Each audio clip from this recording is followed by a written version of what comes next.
നിസ്സാര കാര്യങ്ങളെ മനസ്സിലേറ്റിക്കൊണ്ട് നടക്കുന്നവരാണ് നമ്മളിൽ പലരും.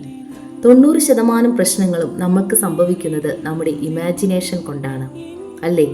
നിസ്സാര കാര്യങ്ങൾ മനസ്സിലേറ്റി നടന്ന് മനസ്സിനെ വേദനിപ്പിച്ച് മനസ്സിനെ ഒരു വിഷാദ രോഗത്തിലേക്ക് തള്ളിവിടുന്നതും നമ്മൾ തന്നെയാണ്. നമ്മുടെ വിദ്യാലയങ്ങളിലൊക്കെ ശരീരത്തിൻ്റെ ഹെൽത്തിനെ പറ്റി ക്ലാസുകൾ നൽകാറുണ്ട്. എന്നാൽ ശരിക്കും ആവശ്യം മെൻ്റൽ ഹെൽത്തിനെ പറ്റിയുള്ള ക്ലാസുകളാണ് നൽകേണ്ടത്. അതായത് മനസ്സ് തളർന്നാൽ ശരീരവും തളർന്നു പോകും.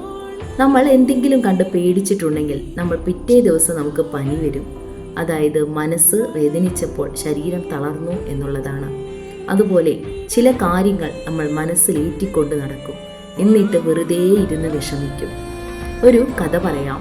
പണ്ട് ഒരു ബുദ്ധസന്യാസിയും അവരുടെ ശിഷ്യന്മാരും കൂടി ഒരു പാലത്തിലൂടെ കടന്നു പോകുകയാണ്.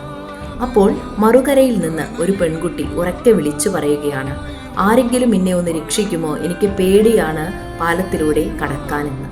അപ്പോൾ ഈ ഗുരുവായ സന്യാസി ഓടി വന്ന് ഈ പെൺകുട്ടിയെ എടുത്ത് മറുകരയിലെത്തിച്ചു.